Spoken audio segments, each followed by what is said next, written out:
اما بعد فاعوذ باللہ من الشیطان الرجیم بسم اللہ الرحمن الرحیم رب اشرح لی صدری ویسر لی امری واحلل عقدۃ من لسانی یفقہوا قولی اللہم ربنا الہمنا رشدنا واعصمنا من شرور انفسنا اللہم ارنا الحق حقا وارزقنا اتباعہ وارنا الباطل باطلا وارزقنا اجتنابہ آمین یا رب العالمین۔ منہج انقلاب نبوی علی صاحب الصلاۃ والسلام کے ضمن میں جو گفتگو ان مجالس میں چل رہی ہے، اس میں ہم جہاں تک پہنچ چکے ہیں اسے ذہن میں تازہ کر لیں۔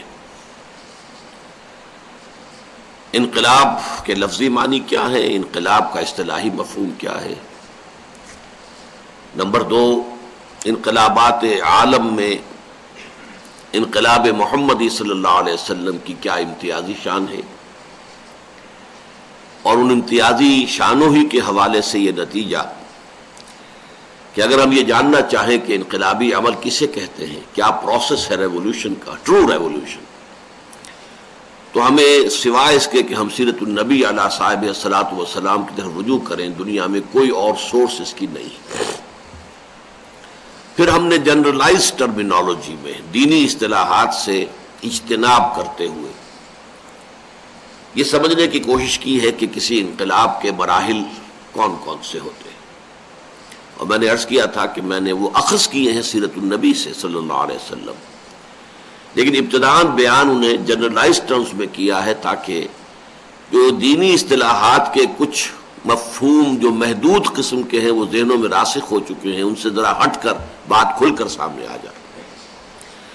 پھر ہم نے اب اس خاکے میں سیرت النبی صلی اللہ علیہ وسلم کے حوالے سے رنگ بھرنا شروع کیا، تو ہماری بات جہاں تک پہنچ چکی ہے وہ یہ ہے کہ 4 جو اقدامات ہیں یا 4 مراحل ہیں سیرت النبی میں، ہم دیکھتے ہیں کہ پہلے 12 یا 13 برس کے جو آپ کے مکی دور کے ہیں ان میں وہی 4 قدم جو ہیں وہی اٹھائے گئے، اور وہ سائیڈ بائی سائیڈ، وہ گنتی میں سمجھانے میں تو پہلا، دوسرا، تیسرا، چوتھا، اس حوالے سے ہم نے انہیں ایک نمبرنگ کی ہے ان کی، لیکن وہ سائملٹینیس تھے، بیک وقت وہ اعمال جاری تھے۔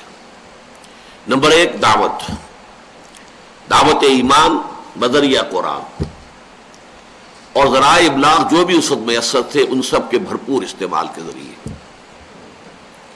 پھر جنہوں نے اس ایمان کو قبول کیا، اس انقلابی فکر اور نظریے کو تسلیم کیا، شعوری طور پر انہیں آرگنائز کرنا، جس کی پہلی بنیاد تو یہ تھی کہ جس نے بھی حضور کو مان لیا کہ آپ اللہ کے نبی ہیں، آپ اللہ کے رسول ہیں، تو اس کے لیے لامحالہ اطاعت لازمی تھی۔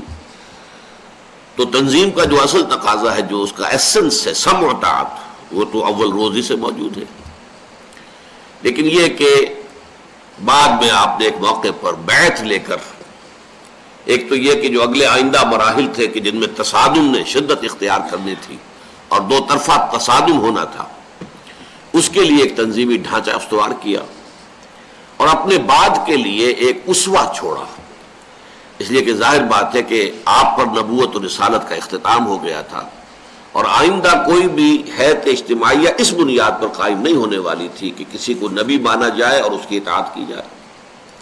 لہذا انسٹیٹیوشن آف بیعت جسے ہم کہتے ہیں اردو میں، وہ سامنے آئی، اور وہ جو متفق علیہ روایت ہے بخاری اور مسلم کی، وہ میں آپ کے سامنے رکھ چکا ہوں۔ پھر تربیت، اب یہ لوگ جو منظم ہو گئے ان کی تربیت، اس میں سب سے پہلے یہ کہ جو انقلابی فکر ہے وہ مستحضر رہے ذہنوں میں، اس کے لیے قرآن کا پڑھنا، پڑھو پڑھو پڑھو پڑھو، اتل ما اوحی الیک من کتاب ربک قم اللیل الا قلیلا نصفہ او انقص منہ قلیلا او زد علیہ ورتل القرآن ترتیلا۔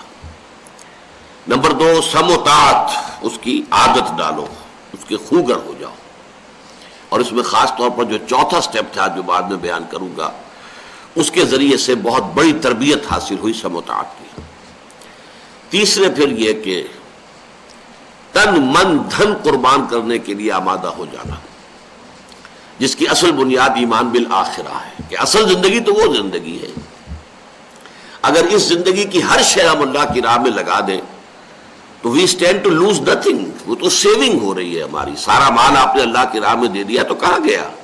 وہ تو در حقیقت اللہ کے اس اخروی بینک میں ڈپازٹ ہو گیا ہے جہاں بہت بڑا منافع ملنے والا ہے، اور اصل زندگی آخرت کی زندگی ہے. تو آپ جان بھی دے دیں گے تو اس میں کون سی بڑی بات ہوئی؟ در حقیقت یہاں جان دے دینا اس مقصد کے لیے حیات جاوداں حاصل کرنے کے مترادف.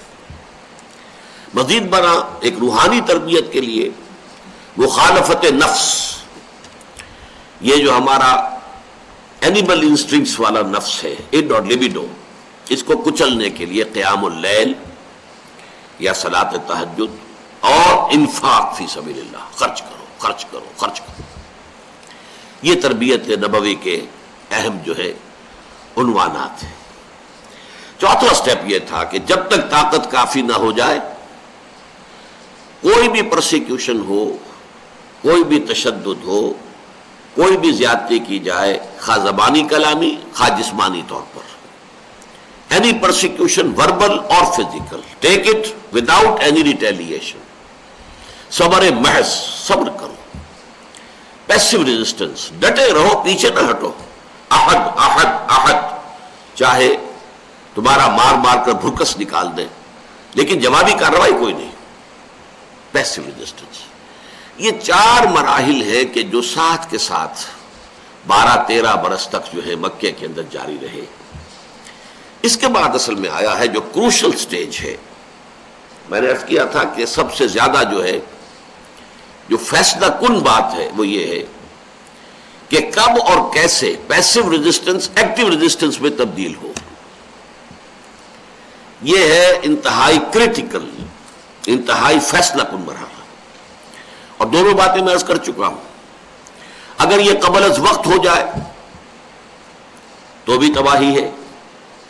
ابھی آپ کی طاقت اتنی نہیں تھی، ابھی تربیت کی وہ کیفیت نہیں حاصل ہوئی تھی، ابھی سم و تعاقت کی وہ کیفیت ابھی حاصل نہیں ہوئی تھی، تعداد ابھی اتنی نہیں تھی، لیکن آپ جلد بازی میں اقدام کر بیٹھے، نظام کو، ایگزسٹنگ سسٹم کو چیلنج کر دیا.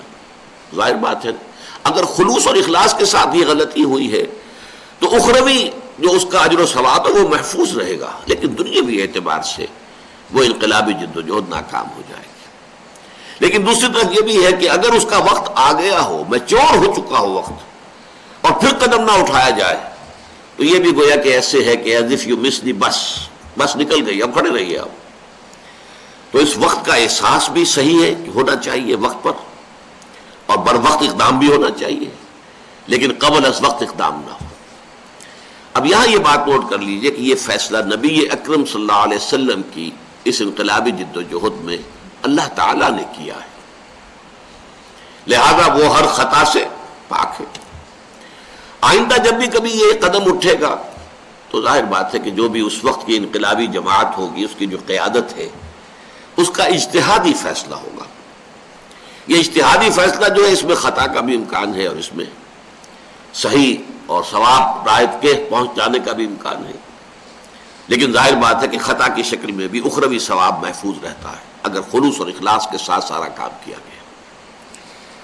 یہ جو مرحلہ ہے اس کا اصل میں ہمارے سیرت نگاروں نے عام طور پر جو اس 20ویں صدی میں کتابیں لکھی گئیں، بشمول علامہ شبلی کی سیرت اور بھی دوسرے حضرات نے جو کتابیں لکھی، اس میں اس مرحلے کو نہ صرف یہ کہ ڈاؤن پلے کیا گیا ہے بلکہ مسخ کیا گیا ہے، اس کی غلط تعبیر کی گئی ہے، غلط توجیہ کی گئی ہے.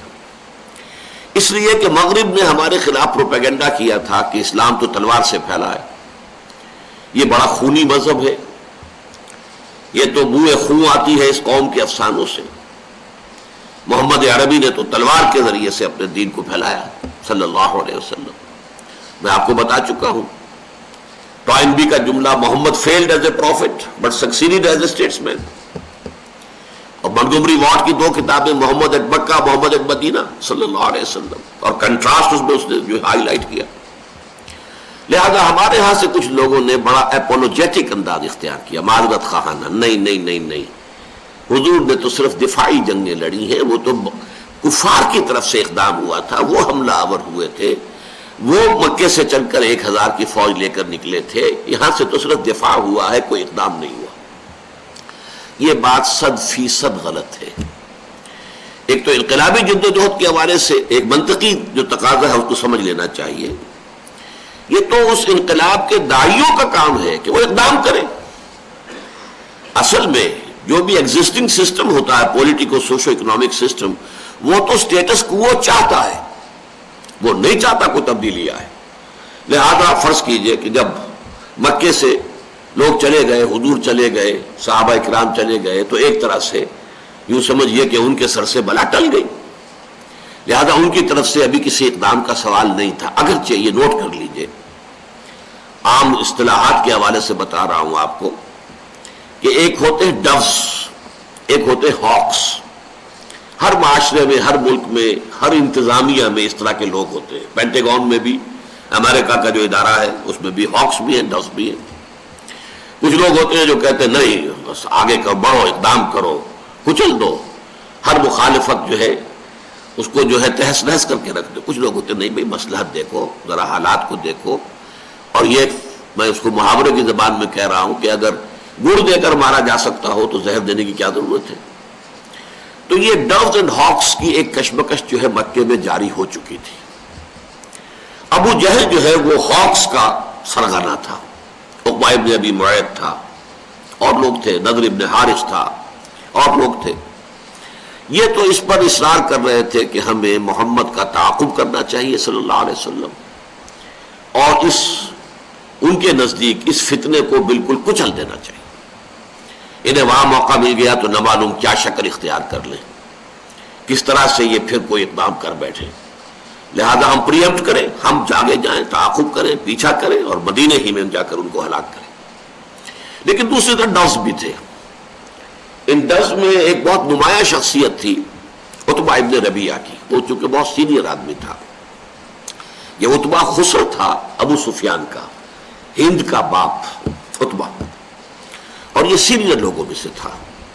چنانچہ جب حضور پر آغاز ہی ہوا تھا وحی کا، اور پہلا ایک ریئیکشن لوگوں کا یہ تھا جو میں بیان کر چکا ہوں کہ شاید کوئی آسیب کا اثر ہو گیا محمد پر صلی اللہ علیہ وسلم، یا یہ کہ کوئی ان کا چلہ جو ہے وہ الٹا پڑ گیا ہے اور ان کا دماغی توازن جو ہے وہ خراب ہو گیا ہے، مجنون جب کہا گیا۔ تو اس شخص نے آ کر ایک دفعہ کہا تھا حضور سے، بھتیجے میرے تعلقات بہت سے عاملوں کے ساتھ ہیں، اگر واقعی کوئی بدروح تم پر مسلط ہو گئی ہے تو مجھے بتاؤ، میں تمہارا علاج کرا دوں۔ مطلب اس طرح کا آدمی تھا، ایک بزرگ شخصیت، اور یہ ڈوز میں سے تھا۔ اس کے ساتھ ہی حکیم بن حزام جیسی شخصیت بھی تھی رضی اللہ تعالیٰ عنہ، بعد میں وہ ایمان لے آئے، اس وقت تک ایمان نہیں لائے تھے۔ وہ حضرت خدیجہ الکبریٰ رضی اللہ تعالیٰ عنہ کے قریبی اعزاء میں سے تھے، بہت شریف النفس انسان تھے، یہی وجہ ہے بعد میں وہ ایمان بھی لے آئے۔ تو اس طرح کے لوگ تھے، وہ کہتے تھے کہ دیکھو بھائی بلا تمہارے سل سے ٹل گئی۔ اب یہ ہے کہ محمد جو ہے، یہ عتبہ کی بات ہے اور بڑی گہری بات ہے، معلوم ہوتا ہے کہ بہت بڑا اسٹیٹس مین تھا۔ اس نے کہا کہ اب محمد وہاں جا کر بھی نچلے تو بیٹھنے والے نہیں ہیں صلی اللہ علیہ وسلم، وہاں پر یہی کشاکش اور کشمکش شروع ہو جائے گی جو یہاں ہے۔ تو گویا کہ اب محمد کا مقابلہ ہوگا بقیہ عرب سے۔ اب اس تصادم میں، اس مقابلے میں اگر محمد پورے عرب پر غالب آ جائیں صلی اللہ علیہ وسلم تو ہمیں کیا نقصان ہے بھائی؟ وہ ہمارا قرشی بھائی ہے نا۔ گویا کہ قریش کی باضابطہ حکومت پورے عرب پر قائم ہو جائے گی، اور اگر عرب محمد کو ختم کر دے صلی اللہ علیہ وسلم اور ان کے ساتھیوں کو، تو جو تم چاہتے ہو وہ ہو جائے گا، بغیر اس کے کہ تم اپنی تلواروں کو اپنے بھائیوں کے خون سے آلودہ کرو۔ آخری اپنے بھائی ہیں نا۔ ابو بکر کون ہے؟ بنی تیم کے ایک فرد ہے، قریش قرشی ہے۔ عمر کون ہے؟ بنو علی کے ایک فرد ہے، قرشی ہے۔ محمد خود کون ہے؟ بنو ہاشم میں سے ہے، ان کے ساتھ حمزہ ہے، کون ہے؟ عبد المطلب کے بیٹے ہیں، یہ ہمارے اپنے بھائی بند ہیں۔ تو ہم اپنی تلواریں جو ہیں ان کے خون سے رنگین کریں، کیا فائدہ؟ اگر یہی کام آن اور بہاف بقیہ عرب کر دے فبہا، اور اگر کہیں محمد غالب آ جائے تو مطلب کیا ہوگا کہ قریش کی حکومت جو ہے وہ پورے عرب پر قائم ہو جائے گی۔ یہ کنٹروورسی ابھی چل رہی تھی، کہ اقدام جو ہے وہ محمد عربی صلی اللہ علیہ وسلم کی طرف سے ہو گیا. یہ حصہ ہے تاریخ کا کہ جسے چھپایا گیا ہے، کتمان کیا گیا ہے.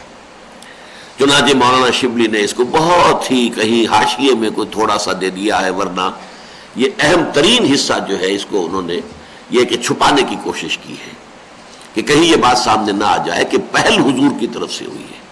اقدام جو بھی باہم جنگوں کا سلسلہ شروع ہوا اس میں اقدام محمد کی طرف سے ہوا صلی اللہ علیہ وسلم. اگر یہ بات ثابت ہو جاتی ہے تو مغرب کے ہمارے اوپر جو اعتراضات ہیں وہ پھر گویا کہ صحیح ثابت ہو جائیں گے، ہمارے پاس کوئی توجیہ جو ہے باقی نہیں رہے گی. لیکن واقعہ کیا ہے وہ اب میں آپ کے سامنے رکھتا ہوں. حضور جب ہجرت فرما کر مدینہ تشریف لے آئے، یہ ربیع الاول سن 1 ہجری شمار ہوتا ہے. اس کے بعد آپ نے 6 مہینے لیے ہیں صرف.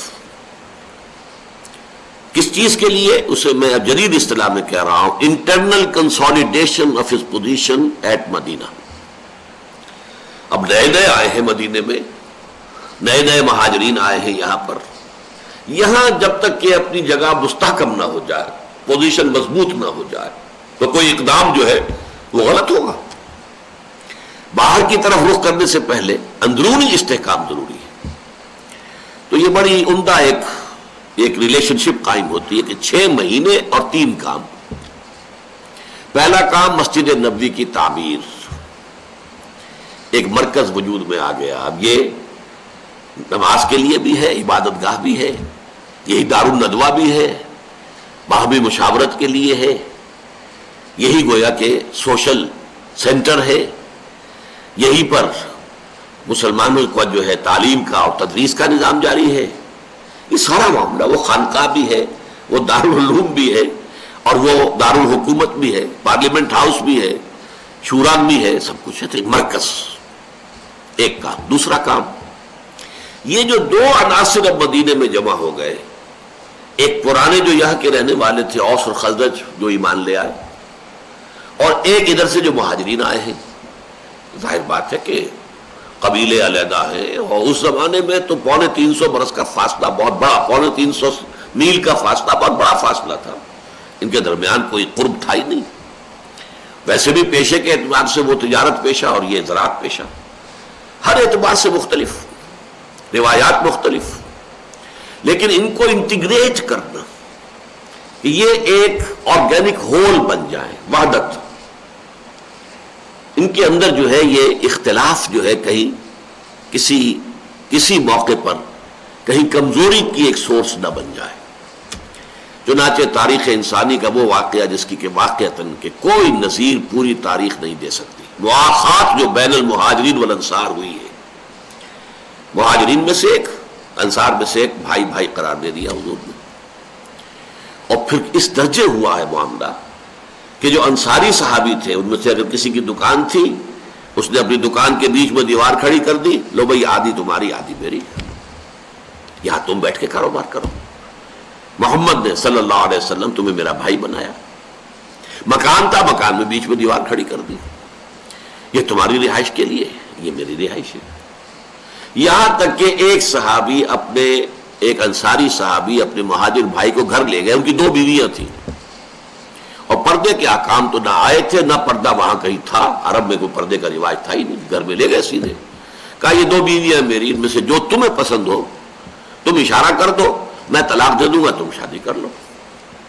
میں یہ برداشت نہیں کر سکتا کہ میرا گھر تو آباد ہو اور میرے بھائی کا، جسے کہ اللہ کے رسول اور نبی نے میرا بھائی قرار دیا ہے، اس کا گھر آباد نہ ہو. یہ ہے وہ انٹیگریشن، ایک بنیان مرصوص بنانے. اگرچہ ہمیں معلوم ہوتا ہے تاریخ میں بعد میں بھی کبھی کبھی منافقین کی سازش سے کو رکھنے سے پڑ جاتے تھے، اور پرانی روایات ان کے حوالے سے مہاجرین اور انصار میں، انصار کے دونوں قبیلوں میں کبھی کبھی ایک چپقلش میں ابھر آتی تھی. لیکن یہ کہ بائی اینڈ لارج جس کو ہم کہیں گے وہ یہ کہ اس طریقے سے انہیں یکجان 2 پیکر بنا دیا ہے کہ معلوم ہوتا ہے جیسے کہ ایک آرگینک ہول ہے. نمبر 3، اور یہ وہ شے ہے جسے منٹگومری واٹ نے بہت بڑا خراج تحسین ادا کیا ہے. حضور کی اسٹیٹس مین شپ، اس کو بہت بڑا خراج تحسین. آپ نے جو 3 قبیلے وہاں یہود کے آباد تھے انہیں معاہدوں میں جکڑ لیا. یہ میثاق مدینہ کیا تھا؟ اس سے خامخواہ آج کل کچھ لوگ جو ہیں وہ ایک مخلوط قومیت کے لیے دلیل کے طور پر پیش کرتے ہیں. وہ ایک حضور کی انقلابی جدوجہد کے ایک مرحلے پر ایک اقدام تھا، اور یہ اقدامات تو بدلتے رہے. کسی موقع پر حضور نے صلح کی، کسی موقع پر صلح کی پیشکش جو ہے ٹھکرا دی. تو یہ تو در حقیقت اس انقلابی عمل میں کس وقت کس چیز کا تقاضا ہے، کس وقت کون سی شے مصلحت میں ہے، اس سے طے ہوتا ہے.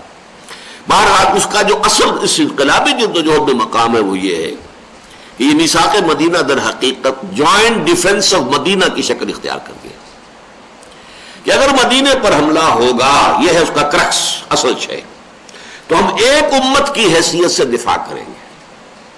باقی معاملات اپنے اپنے ہیں، مذہبی معاملات ہیں، یہ ہیں وہ ہیں، سب جو ہے اپنی ذمہ داریاں ادا کریں گے.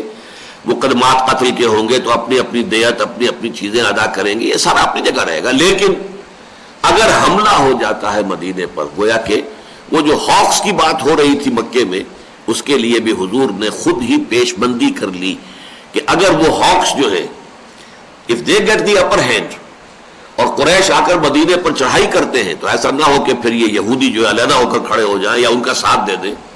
تو جوائنٹ ڈیفنس آف مدینہ کا پیکٹ کیا ہے ان کے ساتھ. یہ بہت اہم معاہدہ تھا.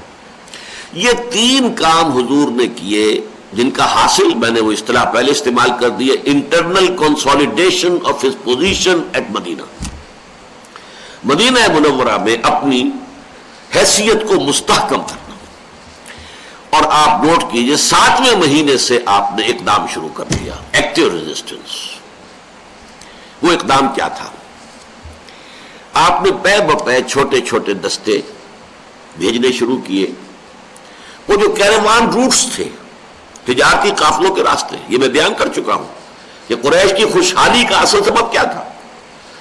یہ ایسٹ اینڈ ویسٹ ٹریڈ کے درمیان لنک بن گئے تھے. ان کے قافلے شمال میں جاتے تھے گرمی کے زمانے میں، اور سردی کے زمانے میں جنوب کی طرف جاتے تھے. اور ان کے یہ ہے کہ سارا یمن اور شام کے ساحل کے درمیان جو ہے، ان بندرگاہوں کے درمیان سارا جو ہے مرچنڈائز ادھر سے ادھر، ادھر سے ادھر، یہ ساری گویا کہ ایک طرح کے انہیں منوپولی حاصل ہو گئی تھی ایسٹ اینڈ ویسٹ ٹریڈ کے اندر. اور وہ اس لیے حاصل ہوئی تھی کہ ان کے قافلے پر کوئی حملہ نہیں کرتا تھا، کوئی لوٹ مار نہیں کرتا تھا. اگر کوئی ان کے قافلے کو لوٹے گا تو ان کا بت جو کعبے میں رکھا ہوا ہے وہ اسے وہاں سے نکال دیں گے یا اسے توڑ پھوڑ کے پھینک دیں گے. اور ان کے گاڈز جو تھے، ان کے جو معبود تھے، وہ گویا کہ ان کے پاس ہاسٹیجز کی حیثیت سے تھے. لہذا انہیں وہ تحفظ حاصل تھا. لإلاف قریش إلافهم ليلة الشتاء والصيف فليعبدوا رب هذا البيت الذي أطعمهم من جوع وآمنهم من خوف.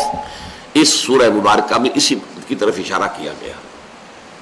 بہرحال اس کے خلاف حضور نے اقدام کیا.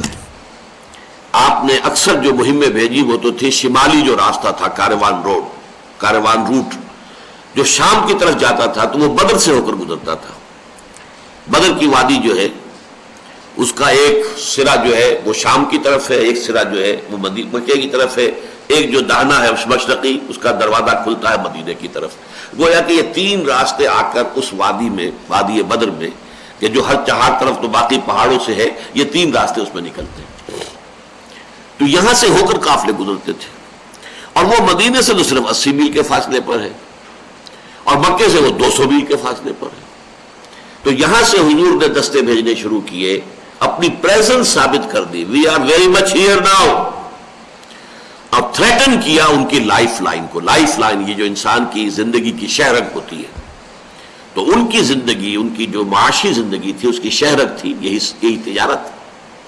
اس تجارتی شاہراہ کو حضور نے گویا کہ تھریٹن کیا.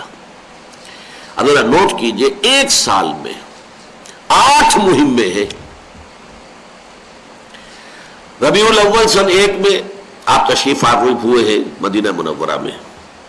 اب گنتی کر لیجئے ربیع الاول سے ربیع الثانی، جمادی الاول، جمادی الثانی، رجب، شعبان، رمضان، 6 مہینے سے آپ نے شروع کر دیا. رمضان سن 1 ہجری میں سریہ سیف البحر،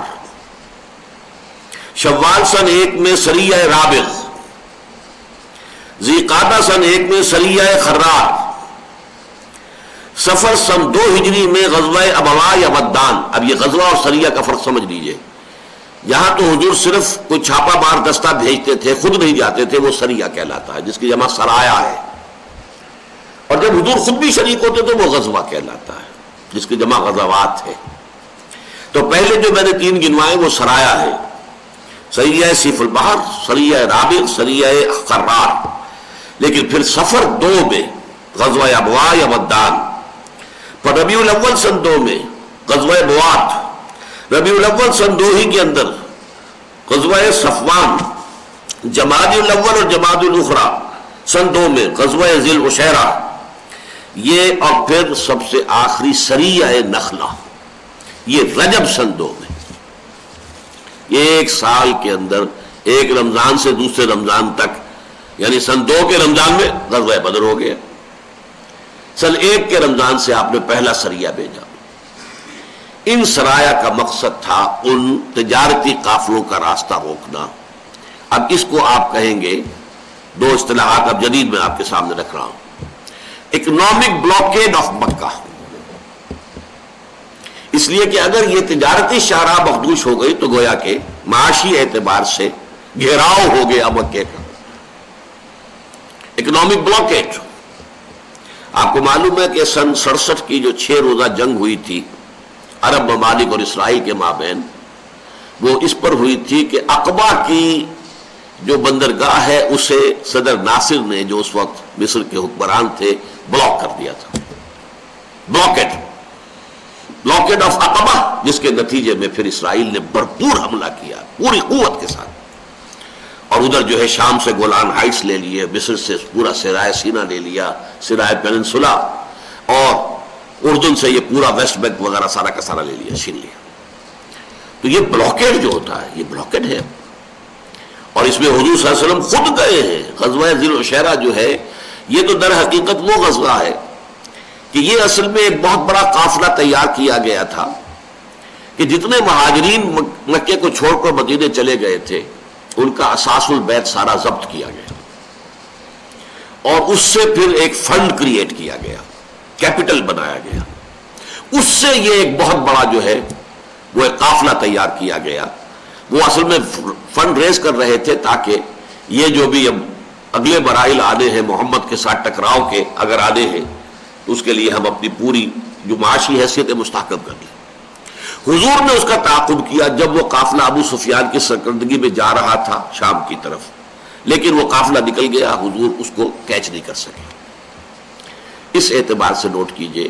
لیکن جب یہ قافلہ واپس آ رہا تھا، اب حضور صلی اللہ علیہ وسلم نے مدینے میں مشورہ کیا کہ ہمیں اس قافلے کا راستہ روکنا ہے. یہ رمضان سن 2 کا واقعہ ہے. چنانچہ مدینے سے آپ نکلے ہیں، اور مدینے سے آپ نکلے کسی جنگ کا کوئی ابھی احتمال تھا ہی نہیں، نہ یہ معلوم تھا کہ مکے کی طرف سے کوئی فوج جو ہے وہ تیار ہو کر نکل رہی ہے. وہ تو یہی تھا کہ جیسے ہم نے پہلے قافلوں کے راستے روکے تھے، اس کا راستہ روکنا. اسی لیے وہاں سے لوگ جو ہے بغیر ہتھیاروں کے ساتھ آ گئے.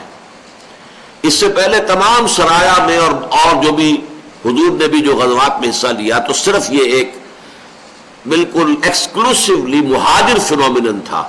اس میں کوئی انصاری شریک نہیں ہوا تھا، باقی سب مہاجرین تھے. یہ پورے کے پورے جو بھی میں نے آپ کو گنوائے ہیں 8 کے 8 جو مہمیں ہیں، جن میں سے 4 سرایا ہیں اور 4 غزوات ہیں. لیکن اس موقع پر کچھ مدینے کے جو انصار ہیں وہ بھی ساتھ شامل شریک ہو گئے کہ بہت بڑا قافلہ آ رہا ہے، بہت لدا پھندا ہے، بہت مال اس کے اندر مال تجارت ہے. ظاہر بات ہے قافلے کے ساتھ محافظ کتنے ہوتے ہیں، 30 40 50، تو ہم آسانی سے اوور پاور کر کے تو اور بہت بڑی جو ہے ہمیں غنیمت حاصل ہو جائے گی. تو بہت سے لوگ ساتھ ہو گئے. اس وقت تک جنگ کی کوئی پوزیشن سامنے تھی نہیں. یہ میں پھر اس کے بعد بیان کروں گا. جب آرم کانفلکٹ شروع ہوا ہے تو یہ در حقیقت غزوہ بدر ہوا کیسے ہے. اس میں بھی مولانا شبلی نے بھی اور اس طرح کے دوسرے لوگوں نے حقیقت کو چھپانے کی کوشش کی ہے. بہرحال ایک طرف تو یہ شکل بن گئی، دوسری طرف غزوہ میں آپ نے ایک سریہ بھیجا نخلا. حضرت عبداللہ ابن جحش رضی اللہ تعالی عنہ کے ساتھ مختلف تعداد آتی ہے، 8 یا 10 11 12 افراد کو دے کر. اور یہ ہے بہت مشکل مہم، کیونکہ باقی سارے یہ سرایا اور جتنے بھی غزوات تھے یہ تھے مدینے سے قریب تر، یعنی وہ راستہ کہ جو شام کی طرف جا رہا تھا، جو بدر سے گزر کر. لیکن یہاں کیا ہوا کہ یہاں بھیجا جا رہا ہے نخلا، اور نخلا ہے در حقیقت ایک شہر کے جو مکے کے بھی جنوب مشرق میں ہے، مکے اور طائف کے درمیان نخلا۔ ان سے کہا یہ گیا، اور ذرا نوٹ کیجئے، سیکریسی ایک خط لکھ کر دے دیا گیا سیل کر کے۔ عبداللہ ابن جاش سے کہا گیا کہ تم ایک دن یا جتنے وقت کی مسافت پر جب یہاں سے مدینے سے باہر چلے جاؤ مکے کی طرف، پھر کھولنا اس خط کو اور دیکھنا اس میں کیا لکھا ہے، اس پر عمل کرنا۔ جب انہوں نے جا کر جو بھی وقت طے ہوا تھا اس پر وہ کھولا تو لکھا تھا کہ تم جاؤ نخلا میں قیام کرو اور قریش کی نقل و حرکت سے ہمیں باخبر رکھو۔ اب خط جب انہوں نے پڑھا تو ان کے ایک دفعہ تو ہاتھوں کے طوطے اڑ گئے، یہ تو بڑا مشکل کام ہے، یعنی مدینے سے تو ہم ہو جائیں گے کوئی 300 میل سے بھی زائد دور، مدینے سے کسی کمک کے آنے کا سوال نہیں، واپس بھاگ کر مدینے پہنچنے کا آسانی سے جو ہے امکان نہیں، اور مکے کے ہم قریب ہوں گے، مکے سے ہمارے اوپر جو ہے کوئی بہت بڑا اقدام ہو سکتا ہے، اور ہماری نفری بہت چھوٹی سی ہے، یہ 10-12 یا 8-10 آدمی کیا کریں گے؟ تو حضرت عبداللہ ابن جہش نے کہا اپنے ساتھیوں سے کہ بہرحال میں تو اس کا جو بھی حکم ہے مجھے کرنا ہے اور مجھے جانا ہے، آپ میں سے اگر کوئی واپس جانا چاہے تو چلا جائے۔ سب نے کہا نہیں، ہم ساتھ رہیں گے، جو حکم ہے حضور کا اس پر عمل کریں گے۔ یہ نخلا میں جا کے مقیم ہو گئے۔ وہاں سے ایک قافلہ گزرا، وہ مختصر سا قافلہ، اس میں مال تجارت بھی تھا، چند لوگ ساتھ تھے۔ اب کیا شکل ہوئی ہے، کیسے مٹ بھیڑ ہو گئی ہے کہ انہوں نے حملہ کیا، ایک جو مشرک مکے کا تھا ان کے ہاتھوں مارا گیا، اور غالباً 1 یا 2 کو یہ قیدی بنا کر ساتھ لے آئے، اور قافلے کا جو مال تھا وہ مال غنیمت کے طور پر لے آئے۔ تو حضور نے اظہار ناراضگی فرمایا کہ دیکھو میں نے تمہیں جنگ کرنے کی اجازت نہیں دی تھی، میں نے تو کہا تھا کہ صرف وہاں پر مقیم رہو اور ہمیں قریش کی نقل و حرکت سے مطلع کرتے رہو۔ یہ تم نے خود آگے بڑھ کر کام کیا، آپ نے وہ مال غنیمت بھی قبول نہیں کیا، لیکن کوئی سزا بھی نہیں دی۔ اس لیے کہ ظاہر بات ہے کہ یہ صورتحال کیسے ڈیولپ ہو گئی، اچانک ہو گیا، اور چونکہ واضح طور پر روکا بھی نہیں گیا تھا کہ جنگ ہرگز نہیں کرنی، کسی صورت میں نہیں کرنی، لہذا ایسا نہیں تھا کہ اس میں کوئی معصیت ہو گئی ہو، کسی حکم کی خلاف ورزی ہو گئی، سزا بھی نہیں دی۔ لیکن اب اس کا آپ تصور کیجئے کہ وہ جو باقی لوگ بھاگے گئے وہاں پر مکے کے اندر، انہوں نے شور مچا دیا کہ محمد کے آدمیوں نے ہمارا ایک آدمی مار دیا، ہمارا قافلہ لوٹ لیا۔ اب اس سے آپ خود اندازہ کر سکتے ہیں کہ وہاں ہاکس کی جو ہے ان کو تقویت حاصل ہو گئی، اور ڈوز کی بات کمزور پڑ گئی۔ اب تو اقدام محمد نے کر دیا، بھائی ہمارا آدمی مار دیا، پہلے ہم نے تو کوئی اقدام کیا نہیں، ہم نے ان کا کوئی آدمی نہیں مارا، ہم نے کچھ نہیں کیا، اور انہوں نے اقدام کیا۔ اور اس میں یہ بھی ہو گیا تھا کہ یہ رجب کا معاملہ تھا، اور یہ کہ ابھی وہ اشہر حرم جو ہے وہ باقی تھے، اسی میں یہ واقعہ ہو گیا۔ تو گویا کہ حضور کے آدمیوں نے اشہر حرم کی بھی بے حرمتی کر دی، یک میں شد دو کام ہو گئے، ایک تو ہمارا آدمی مار دیا اور ہمارا قافلہ لوٹ لیا، اور ایک یہ کہ اشہر حرم کی بے حرمتی کی ہے، اس میں لڑائی کی ہے۔ یہ چیز بہت کافی تھی مکے میں وار کرائی کے لیے، کہ ایک جنگ کے لیے جو ہے ندا اور صدا اور غلغلہ بلند ہو جائے۔ اسی موقع پر ایک اور معاملہ ہو گیا۔ ابو سفیان جو قافلہ لے کر گئے تھے، اور ان کے علم میں تھا کہ محمد اور ان کے ساتھیوں نے صلی اللہ علیہ وسلم رضی اللہ تعالیٰ عنہ میرا پیچھا کرنے کی کوشش کی ہے، میں نکل آیا ہوں، لیکن یقیناً جب میں واپس جاؤں گا تو دوبارہ یہی صورتحال پیش آ سکتی ہے۔ لہذا انہوں نے ایک تو SOS کال بھیج دی مکے، ایک آدمی کو دوڑایا، بھاگو جاؤ، اور جا کر مکے میں چیخ و پکار بلند کرو کہ دوڑو دوڑو، اپنے قافلے کی حفاظت کرو، محمد اور اس کے آدمی صلی اللہ علیہ وسلم رضی اللہ تعالیٰ عنہ اجمعین وہ قافلے پر حملہ کرنے والے۔ اس سے وہ وار کرائی جو ہے، اب وہ تو ظاہر بات ہے کہ معاملہ بہت ہی زیادہ نزاکت والا ہو گیا۔ اگرچہ ابو سفیان نے ایک اور حکمت عملی یہ برتی کہ ادھر تو یہ SOS کال بھیج دی، ادھر یہ کہ راستہ بدل دیا، وادی بدر میں داخل ہی نہیں ہوئے، بلکہ وہ پہاڑ کے دوسری طرف جو تہامہ کا علاقہ کہلاتا ہے، یہ حجاز جو ہے، حجاز کو حجاز اس لیے کہتے ہیں کہ یہ پہاڑی علاقہ، پہاڑی دیوار حائل ہے گویا کہ شمالاً جنوباً یہ حجاز چلتا ہے، لیکن اس پہاڑی سلسلے سے لے کر اور ساحل تک، بحیرہ قلزم کا جو ساحل ہے ریڈ سی کا، اسے تہامہ کہتے ہیں، یہ میدانی علاقہ ہے۔ تو بجائے اس کے کہ وہ اس راستہ لیتے، لمبا تو ہو گیا، لیکن یہ کہ وہ ساحلی راستہ اختیار کر کے اپنے قافلے کو بچا کے بھی لے گئے، لیکن وہاں جو وہاں کائی پہنچ چکی تھی، اس کے نتیجے میں پھر 1000 کا لشکر وہاں تیار ہوا ہے۔ یہ گویا کہ ریٹیلیشن ہے، یہ جو بھی حضور کی طرف سے اقدام ہوا ہے، اور اقدام کے لیے ایک لفظ تو میں نے پہلے آپ کو بتایا تھا، اکنامک بلاکیڈ آف مکہ، اس کے ساتھ ایک دوسرا لفظ، دوسری اصطلاح بھی نوٹ کر لیجئے، پولیٹیکل آئسولیشن آف قریش۔ حضور جب غزوات میں گئے، جہاں گئے اس علاقے کے قبیلے سے آپ نے صلح کی، کو معاہدہ کیا۔ یہ سارے کے سارے پہلے جو ہے قریش کے تابع تھے، قریش کے حلیف تھے۔ یہ میں آپ کو پہلے بتا چکا ہوں کہ اگرچہ کوئی فارمل حکومت جزیرہ نما عرب میں نہیں تھی، لیکن یہ کہ بے تاج بادشاہ کی حیثیت جو ہے وہ قرشیوں کو حاصل تھی خانہ کعبہ کی وجہ سے، لہذا سارے کے سارے قبائل گویا کہ قریش کے تابع تھے۔ لیکن حضور نے کسی سے مصالحت کر لی، صلح کر لی، تو اب گویا کہ قریش کے مقابلے میں حضور کا zone of influence, political influence بڑھ گیا، قریش کا گھٹ گیا۔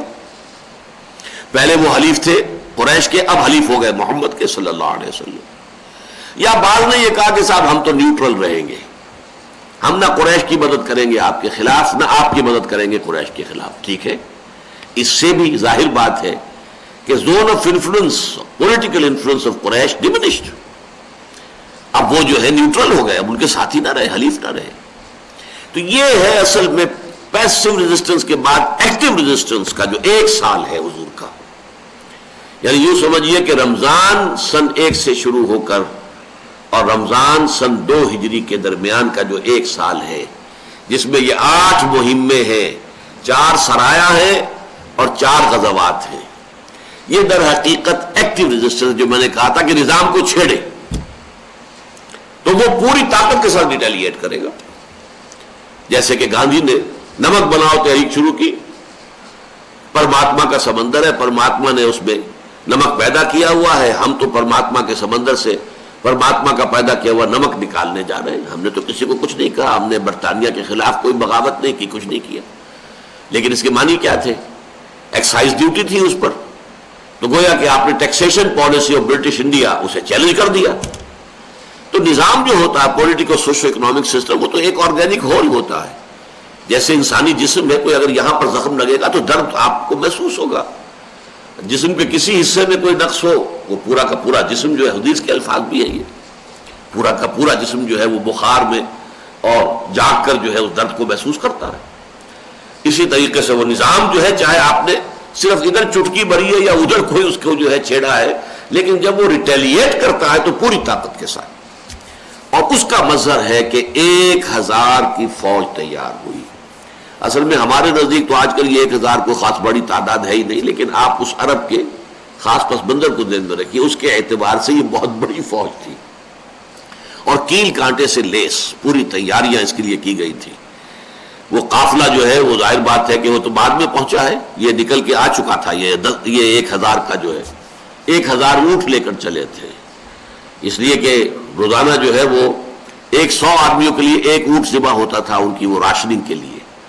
پھر یہ کہ 100 گھوڑوں کا ایک جو ہے رسالہ بھی ساتھ تھا، بڑی تیاری کے ساتھ، دھوم دھڑکے کے ساتھ، اور تقریباً شور، بالکل یقین کہ اب ہم ختم کر کے آئیں گے، اب تو یہ ہماری اتنی بڑی طاقت ہے، محمد کی کیا مجال اور ان کے ساتھیوں کی صلی اللہ علیہ وسلم رضی اللہ تعالیٰ عنہ مجمعین، وہ کہاں کھڑے رہ سکتے ہیں اس طاقت کے مقابلے میں۔ لہذا ابو جہل نے پہلے ہی کہہ دیا تھا یہ یوم الفرقان ہوگا، اس میں طے ہو جائے گا کہ اللہ کس کے ساتھ ہے۔ دیکھیے نوٹ کیجئے اس کو، اللہ کو وہ مانتے تھے، میں پہلے بھی آپ کو بتا چکا ہوں، اللہ کے وہ منکر تو نہیں تھے، اللہ کے ساتھ کچھ چھوٹے معبود مانتے تھے، لیکن بڑا معبود تو اللہ ہی تھا ان کے نزدیک بھی. تو اس حوالے سے اس نے کہا یہ معلوم ہو جائے گا اللہ کس کے ساتھ ہے اور کون حق پر ہے، محمد یا ہم صلی اللہ علیہ وسلم. اس لیے کہ اسے یقین تھا کہ ہم کامیاب ہوں گے اور ہم کچل کر آئیں گے اب محمد کو اور ان کے ساتھیوں کو صلی اللہ علیہ وسلم رضی اللہ تعالیٰ عنہ. تو یہ میں نے آپ کے سامنے جو 5واں مرحلہ ہے ایکٹیو ریزسٹنس، اس کی تفصیل بیان کی. 6 مہینے آپ نے مدینے میں جا کر صرف internal consolidation of his position at Mecca, 3 کام: بلڈنگ آف دی ماسک، مواخات برادرہڈ بٹوین مہاجرز اینڈ انصارز، and joint defence pact with the Jewish tribes. 6 مہینے سے آپ نے چھوٹے چھوٹے دستے بھیجنے شروع کر دیے. یہ تفاصیل اب جو سیرت کی کتابیں لکھی جا رہی ہیں ان میں الحمدللہ بہت نمایاں ہو کر یہ بات آ رہی ہے. اس سے بات ثابت ہوتی ہے کہ دین کو غالب کرنا تو آپ کا مقصد بعثت تھا. آپ کو جو ہے جس کو کہ یہ ہمارے مغربی مورخین لکھتے ہیں ہجرت کو فلائٹ ٹو مدینہ، فلائٹ ہوتا ہے فرار، جان بچا کر بھاگنا. It was not a flight, یہ تو اصل میں ایک آلٹرنیٹ بیس کی طرف. اگر یہاں پر ہم اپنا کام آگے نہیں بڑھا سکتے تو اللہ تعالیٰ ہمیں کوئی آلٹرنیٹ بیس عطا کر دے تاکہ ہم وہاں سے اپنے آفینسو کو لانچ کر سکیں. لبریٹ کرنا ہے اس خانہ کعبہ کو، اس کے اوپر مشرکین کا تسلط. یہ تو ابراہیم اور اسماعیل نے توحید کا مرکز بنایا تھا علیہ الصلوۃ والسلام، اور آج یہ شرک کا اڈا بن گیا ہے. اس کی لبریشن، اللہ کے دین کا غلبہ بھیجا ہی اس لیے ہے. هو الذي ارسل رسوله بالهدى والدين الحق ليظهره على الدين كله. تو حضور جو مدینے گئے تھے وہ وہاں کے نخلستانوں کی ٹھنڈی چھاؤں میں آرام کرنے کے لیے تو نہیں گئے تھے. آپ نے آلٹرنیٹ بیس کی حیثیت سے پہلے آپ نے سوچا تھا کہ طائف، لیکن طائف بدقسمت ثابت ہوا. طائف کے 3 بڑے سرداروں نے آپ کی دعوت کو رد کر دیا، بلکہ بہت ہی آپ کی توہین کی، استہزاء کیا، تبصر کیا. اللہ نے یہ جو خوش قسمتی تھی، یہ سعادت تھی، یہ یثرب کے لیے لکھی ہوئی تھی، تو یثرب کے حصے میں وہ سعادت آ گئی کہ وہاں سے اسی سال میں عام الحزن میں 6 افراد خزرجی ایمان لے آئے. اگلے سال 12 ہو گئے، اگلے سال 75 ہو گئے، اور وہ بیعت عقبہ ہو گئی جس کی میں تفصیل آپ کو بیان کر چکا ہوں. انہوں نے کہا کہ اب آپ آئیے مدینہ تشریف لائیے، ہم آپ کی حفاظت کریں گے جیسے کہ اپنے اہل و عیال کی حفاظت کرتے. تو اس اعتبار سے وہاں جا کر آپ نے صرف 6 مہینے لیے ہیں اپنی کنسولیڈیشن میں، اور اس کے بعد اقدام شروع کر دیا ہے. یہ ہے ایکٹیو ریزسٹنس 1 ایئر. اور یہ جو کتاب ایک تازہ لکھی گئی ہے سیرت پر، صفی الرحمان مبارک پوری کی، جس پر کہ سعودی عرب کی حکومت کی طرف سے انہیں ایوارڈ بھی ملا ہے، الرحیق المختوم، وہ اس اعتبار سے بہت اچھی کتاب ہے کہ اس میں ان 8 یہ جو مہمات ہیں، سرایا اور غزوات قبل بدر، ان کی پوری تفصیل جو ہے وہ دے دی گئی ہے. بہرحال اس کا نتیجے میں ظاہر ہے کہ پھر وہ 6th and final stage, that is armed conflict, شروع ہو گیا. یہ رمضان سن 2 ہجری سے غزوہ بدر سے اس کا آغاز ہو گیا. اقول قولی ھذا واستغفر اللہ لی ولکم ولسائر المسلمین والمسلمات.